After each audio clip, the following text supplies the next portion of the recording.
高雄少年辅导委员会有一群阿公阿嬷组成戏剧志工团，因利用新闻事件去编反毒品、反诈骗，也有反校园霸凌的舞台剧，伫高雄世界演出。还因为学生囡仔正热情感小天，这群阿公阿嬷也创下巡回高雄校园100场的纪录啊！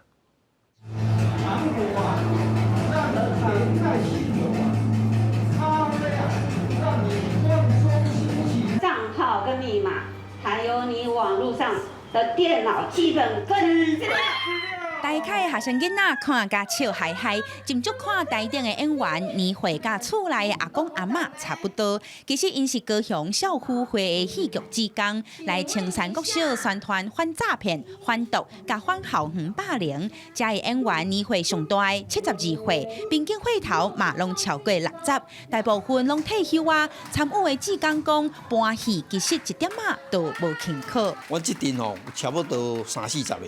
大家做伙拢足快乐的，吼！大家虽然是有较忝啦，因为一礼拜有定拢爱来遮，不管受训还是摆，还是咧摆戏安尼吼，啊有定一礼拜3-4天啊。为着要较搭近少年世代的语言，因除了邀请专业的剧团来教因指导，嘛定定甲口碑、甲舞步翻新，就是要对着时代。即马志工团有超过10个无共款的剧本，只要学校有顺应的需求，就算讲是爱去到山区偏乡，志工团嘛无第二句话，一定出团搬戏互囡仔看。所以刚好就对应到他现实生活的某些状况，然后看我们的戏剧，因为这些戏剧可以吸引他们一些目光。人伫咧讲老人唔讲古，少年的唔捌报。这点阿公阿嬷因的人生经验真丰富，而且因嘛继续伫咧学习，要用趣味的戏剧来宣传安怎预防犯罪。过去18个月已经演满100